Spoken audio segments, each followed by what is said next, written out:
J'ai vendu récemment une de mes motos sur internet par les petites annonces et j'ai reçu un message en texte d'une personne qui me disait: je suis intéressé par votre moto, seriez-vous intéressé par 18 500 cash?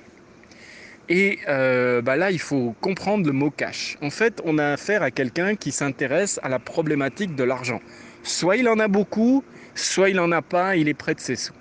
Alors là-dessus, j'ai dit, mais sans l'avoir vu, donc j'ai répondu par message, sans l'avoir vu, vous n'oseriez même pas me proposer ce prix-là parce qu'elle est exceptionnelle.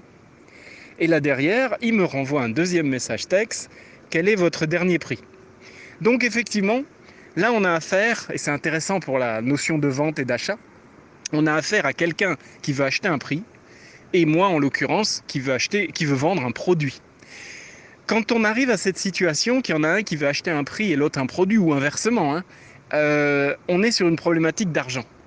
Et donc, quelque part, là, si vous êtes vous le vendeur, vous pouvez vous faire avoir, parce que quelque part, si vous n'avez pas défini le prix auquel vous êtes pas, vous ne descendrez jamais, vous faites avoir par ces gens-là. Et c'est pour ça qu'avant de proposer un prix, il faut toujours savoir à quel prix vous êtes prêt à le lâcher, quelle que soit la négociation. Même si c'est un salaire, il y a un montant en dessous duquel vous ne devez pas aller. Et puis, la deuxième problématique, c'est que ce monsieur, quelque part, il est près de ses sous. Contrairement à ce qu'il disait au départ de dire cash, c'est-à-dire j'ai les moyens, je peux te l'acheter, en réalité, s'il me demande le dernier prix, c'est qu'il est près de ses sous.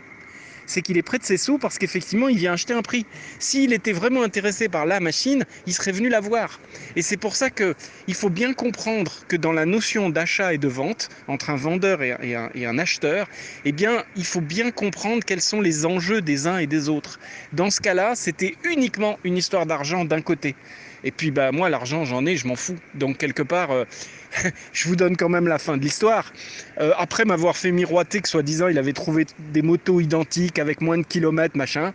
3 jours plus tard, il m'a rappelé pour savoir si elle était toujours à vendre et je lui ai vendu en lui faisant une toute petite remise de quelques... Je crois que je lui ai offert le top case. Allez